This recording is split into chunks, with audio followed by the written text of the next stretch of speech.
Assalamualaikum warahmatullahi wabarakatuh. Kami dari kelompok 2 akan mempresentasikan Kerajaan Sriwijaya dan Kerajaan Mataram kuno. Saya Yudi Setiawan. Saya Al-Fikri Ramadan. Saya Faik Farhan SB. Saya Muhammad Mozart. Saya Divarkinaw. Letak geografi Kerajaan Sriwijaya.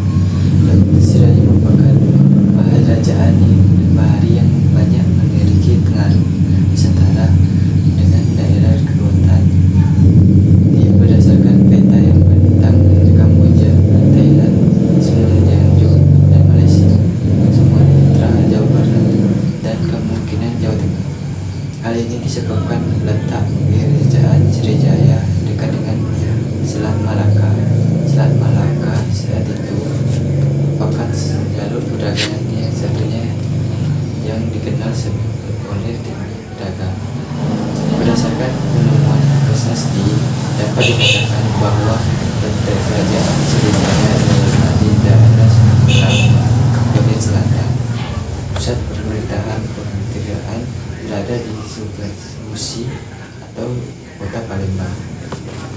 Letak revisi Kerajaan Mataram kuno. Kerajaan Mataram kuno adalah kerajaan Hindu Buddha yang berdiri di Jawa Tengah, bagian selatan pada abad ke-8. Kemudian pindah ke Jawa Timur pada saat ini. Di Jawa Tengah, letak Mataram kuno diperkirakan terletak di bumi Mataram, seputar motor untuk kereta. Pusat kerajaan ini kemudian melakukan pemindahan hingga ke Jawa Timur. Kerajaan Mataram kuno sering disebut sebagai Kerajaan Mataram Hindu atau Kerajaan Dedam. Sumber sejarah Kerajaan Sriwijaya. 1. Prasasti Kedudukan Bukit. Prasasti Kedudukan Bukit ditemukan di tepi Sungai Tatang, Palembang. Prasasti ini berangka 605 Saka atau 683 Masehi. Isinya antara lain menerangkan bahwa ada seseorang yang bernama Dapunta Hayang melakukan perjalanan suci dengan menggunakan perahu. Ia berangkat dari Minangkabau dengan membawa 20.000 tentara personel. 2. Prasasti Talantuo. Prasasti ini ditemukan di daerah Talantuo, Palembang. Prasasti ini berangka 606 Saka atau 684 Masehi. Isinya antara lain menyebutkan tentang sebuah pembangunan taman yang disebut Sri Kshetra. Taman ini dibuat oleh Dapunta Hayang. 3. Prasasti Telaga Batu. Prasasti ini ditemukan di kota Palembang. Prasasti ini tidak berangkat tahun. Isinya terutama tentang kutukan-kutukan yang menakutkan bagi mereka yang berbuat kejahatan. 4. Prasasti Kota Kapur. Prasasti ini ditemukan di Pulau Bangka. Prasasti ini berangkat 608 Saka atau 656 Masehi. Isinya terutama tentang permintaan kepada para dewa untuk menjaga kedatuan Sriwijaya dan menghukum setiap orang yang ingin bermaksud jahat. 5. Prasasti Karangberahi. Prasasti ini ditemukan di kota Jambi. Prasasti ini berangkat 608 Saka atau 686 Masehi. Isinya sama dengan prasasti Kota Kapur. Beberapa prasasti yang lain seperti prasasti Ligor yang berangkat tahun 775 Masehi ditemukan di Ligor, Semenanjung Melayu, dan juga prasasti Nalanda di India Timur. Sumber sejarah Kerajaan Mataram kuno. 1. Prasasti Sojomerto. Prasasti ini ditemukan di desa Sojomerto, Jawa Tengah. Isinya berkaitan dengan keluarga Dapunta Sailendra. Dijelaskan bahwa Dapunta Sailendra memiliki istri yang bernama Sampula, ayahnya bernama Santanu, dan ibunya bernama Badawati. Para ahli sejarah berpendapat bahwa Dapunta Sailendra adalah cikal bakal raja-raja dari Wangsa Sailendra di Mataram, Hindu. 2. Prasasti Mantiasih. Prasasti ini ditemukan di desa Mateseh, Kabupaten Magelang. Prasasti ini berisi mengenai nama-nama raja di Mataram kuno. Nama-nama raja yang terdapat di dalam prasasti Mantiasih antara lain: 1. Raja Sanjaya, 2. Raja Rakai Panangkaran, 3. Raja Rakai Panunggalan, 4. Raja Rakai Warak, 5. Raja Rakai Garung, 6. Raja Rakai Pikatan, 7. Raja Rakai Kayuwangi, 8. Raja Ratuhu Malang, 9. Raja Rakai Watukura Diah Balitung. 3. Prasasti Canggal. Prasasti Canggal ditemukan di Desa Kadiluih, Kabupaten Magelang. Prasasti ini berangkat 654 Saka atau 732 Masehi. Prasasti ini berisi mengenai pembangunan lingga oleh Raja Sanjaya di atas gunung.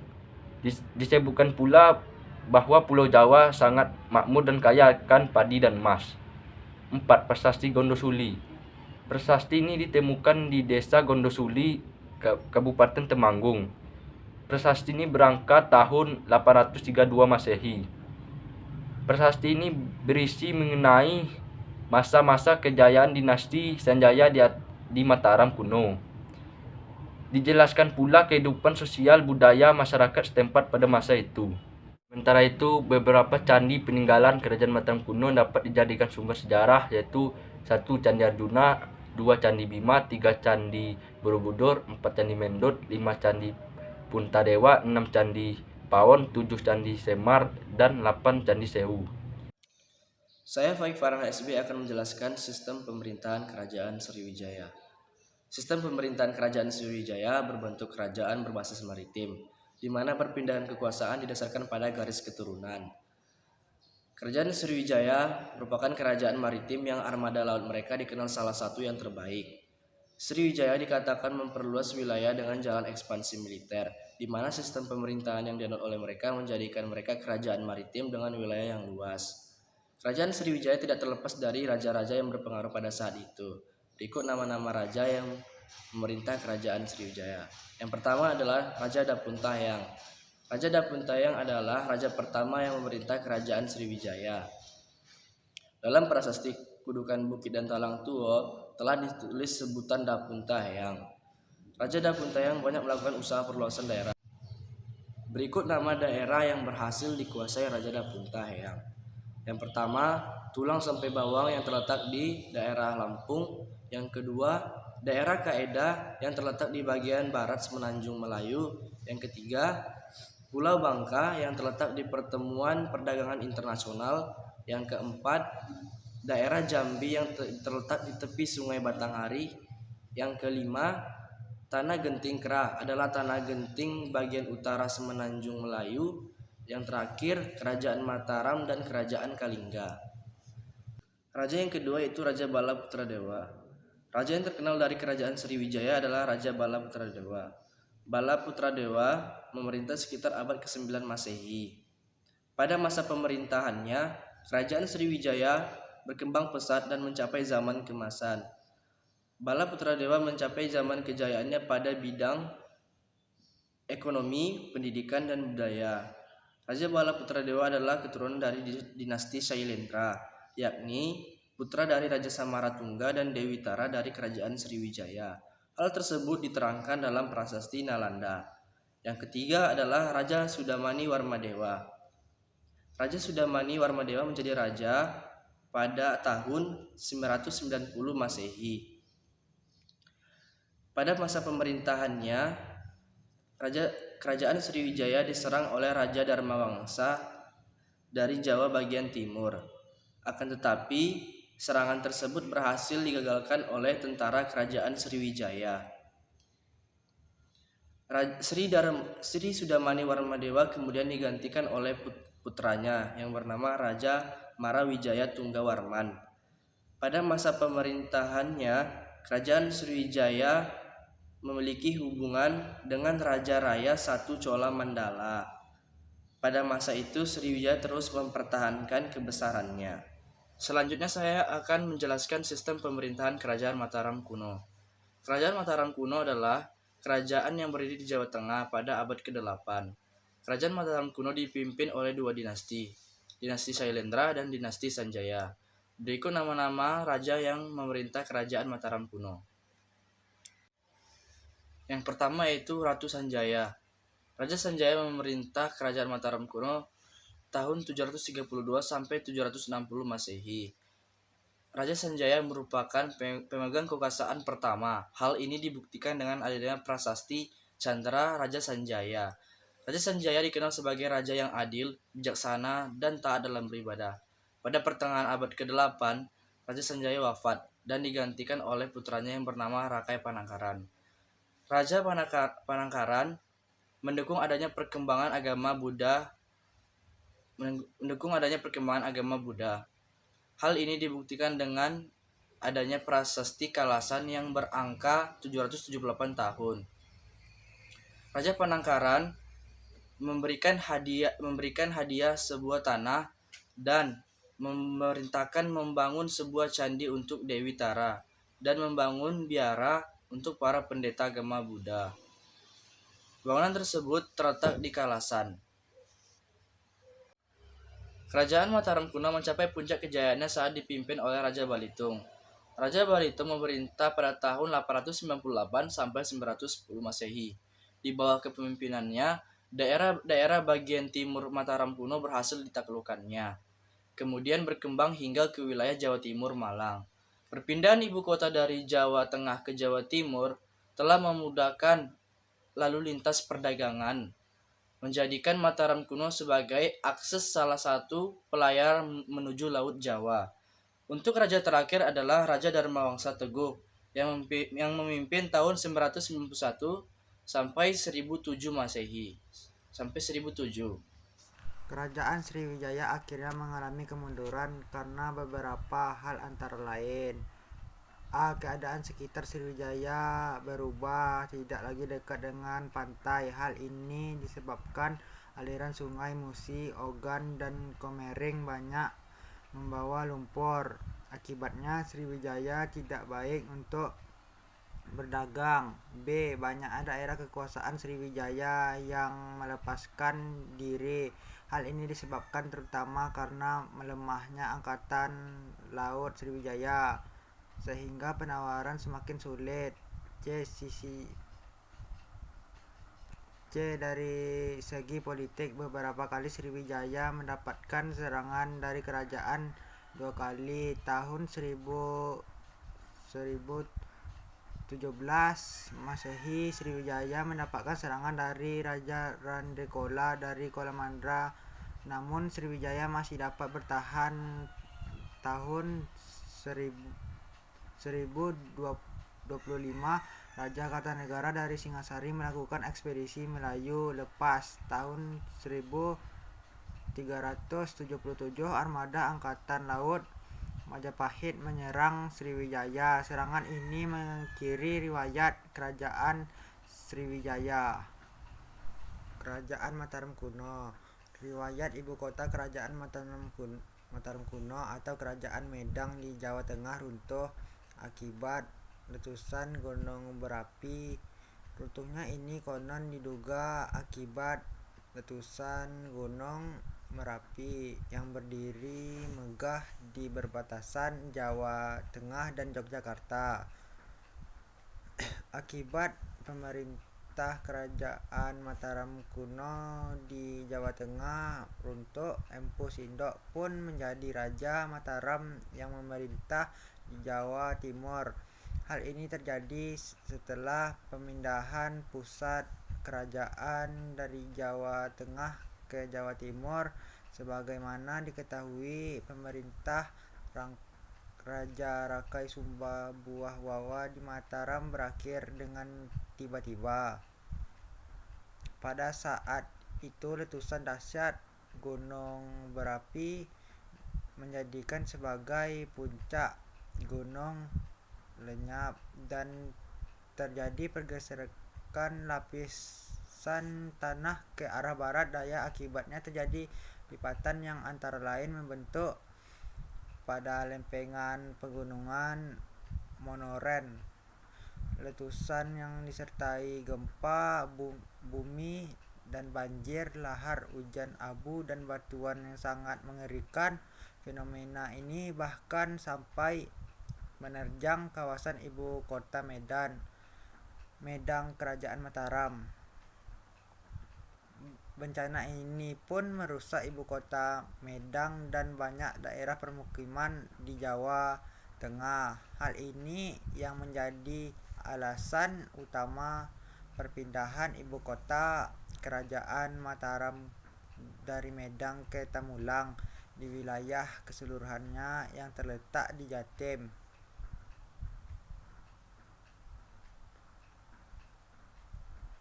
Assalamualaikum warahmatullahi wabarakatuh. Saya Al-Fikri Ramadan di sini akan menjelaskan tentang peninggalan-peninggalan kerajaan Sriwijaya dan Mataram kuno.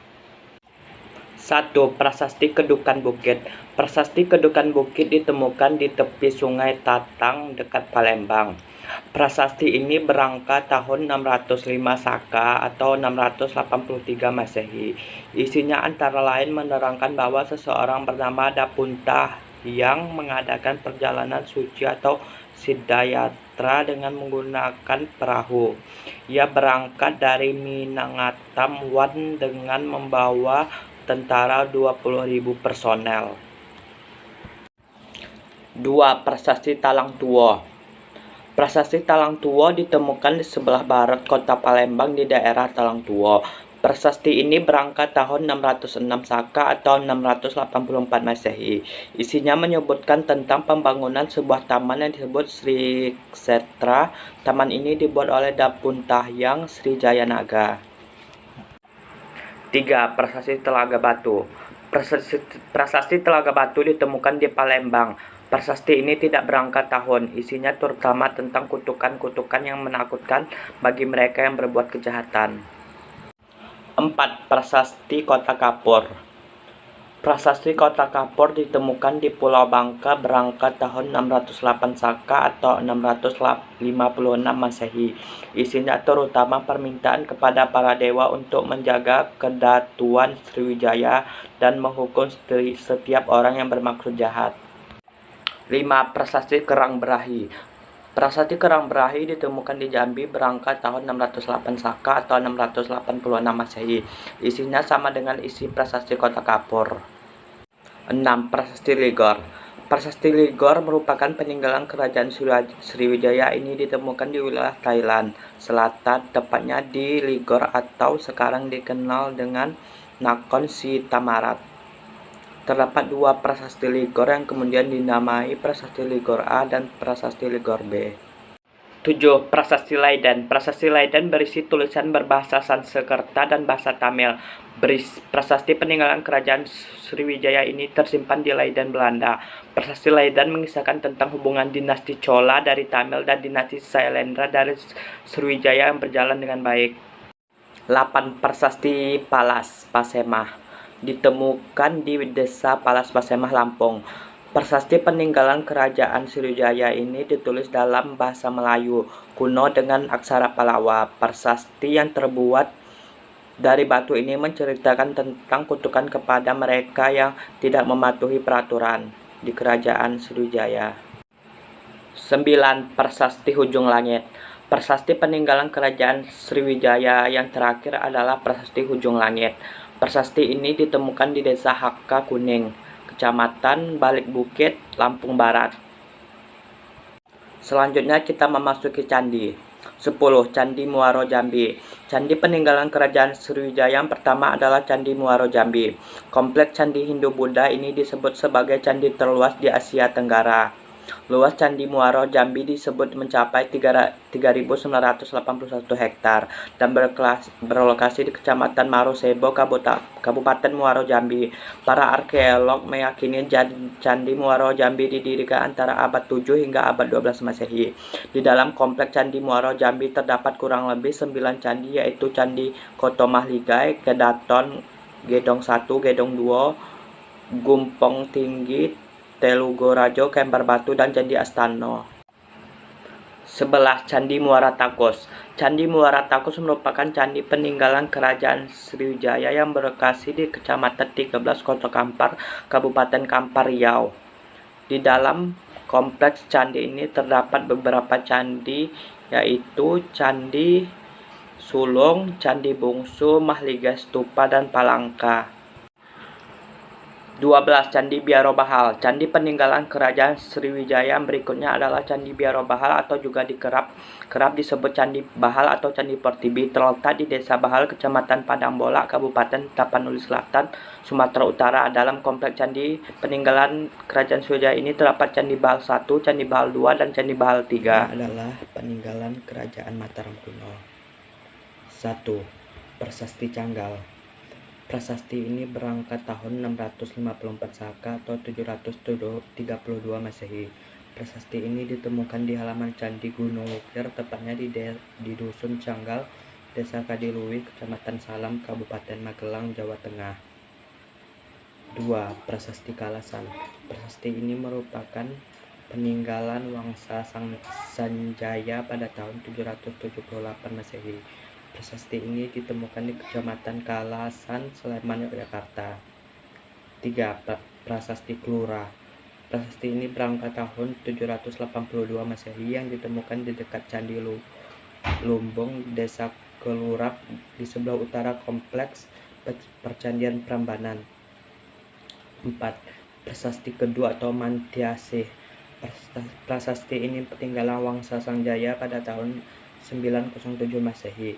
Prasasti ini berisi tentang daftar silsilah raja. 5. Prasasti Sojomerto. Prasasti ini peninggalan Wangsa Sailendra yang ditemukan di Desa Sojomerto, Kecamatan Reban, Kabupaten Batang, Jawa Tengah. Prasasti ini tidak menyebutkan angka tahun. 6. Candi Dieng. Kompleks Candi Dieng adalah kelompok kompleks Candi Hindu-Buddha abad ke-7 terletak di dataran tinggi Dieng, Kabupaten Banjarnegara, Jawa Tengah. Kompleks Candi Dieng memakai nama-nama tokoh wayang seperti Candi Bima, Puntadewa, Arjuna, dan Semar. 7. Candi Gedong Songo. Candi ini dibangun sekitar abad ke-8. Pakai Mataram, Sang Ratu Sanjaya Raja adalah yang membangun candi ini. Kompleks candi ini terletak di Desa Candi, Kecamatan Bandungan, Kabupaten Semarang, Jawa Tengah, tepatnya di Gunung Unggaran. Di dalam kompleks candi ini terdapat 9 buah candi. 8. Candi Prambanan. Candi ini dibangun sekitar abad ke-9 pada masa kejayaan Dinasti Sanjaya di daerah istimewa Yogyakarta. 9. Candi Ngawen. Candi yang terletak di Desa Ngawen, Kecamatan Muntilan, Kabupaten Magelang, Jateng.